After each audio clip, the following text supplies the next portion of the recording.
Hello everyone, কেমন আছো তোমরা সবাই? আশা করি তোমরা সকলেই খুব ভালো আছো। তো আমার গলা শুনে বুঝতে পারছো খুবই ঠান্ডা লেগেছে, তো এটাকে একটু ইগনোর করো।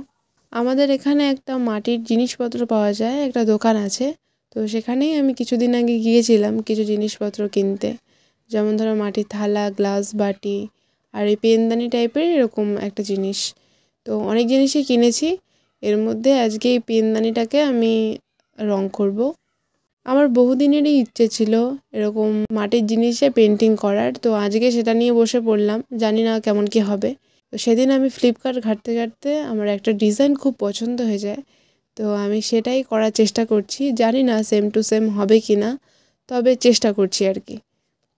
তো এটাকে অনেকেই অনেকভাবে ইউজ করতে পারে, যেমন ধরো পেনদানি হিসেবে, কেউ ঘর সাজানোর জন্য, ফুল রাখার জন্য, কেউ তুলি রাখার জন্য, অনেকভাবে ইউজ করতে পারে। আমি করছি দুটো কালারের ওপর, নীল আর লাল। এটা তিনটে কালারের ওপরে ছিল যেটা আমি দেখেছিলাম, কিন্তু এটা এতটাই ছোট যে তিনটা কালার ধরবে না বলে আমি দুটো কালারের ওপরেই করছি। অনেকে অনেক টেকনিক করে সোজা করে পেন্টিং করার চেষ্টা করে, কিন্তু আমি ফ্রি হ্যান্ডেই করছি, কারণ হাতের কাছে আমার সেরকম কিছু ছিল না বলে। তারপর শেষে দেখলাম না, যে ঠিকঠাকই আছে, খুব একটা ট্যাড়াবাঁকা হয়নি। এর আগেই আমি এটাকে সাদা কালার করে নিয়েছি, কারণ সাদা কালারের ওপর যে কোনো জিনিস ফোটে ভালো, সুন্দর দেখতে লাগে।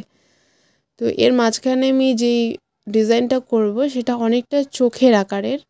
আমি চোখের আকারের এগুলো সবগুলো পেন্টিং করে নিয়েছি। আর এর মাঝখানে আমি বর্ডার হিসেবে দেব কালো রং। কালো রংটা দিলে কি দেখতে আরও ভালো লাগে, আর বোঝা যায় জিনিসটা কি এঁকেছি। কালো বর্ডারটা দিলে কি দেখতে আরও ভালো লাগে।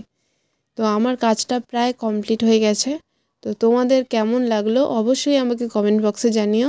আর তোমরা কী ধরনের ভিডিও দেখতে চাও সেটাও আমাকে জানিও। দেখা হচ্ছে অন্য কোনো দিন অন্য কোনো পেন্টিং ভিডিও নিয়ে। ভালো থেকো, সুস্থ থেকো, টাটা।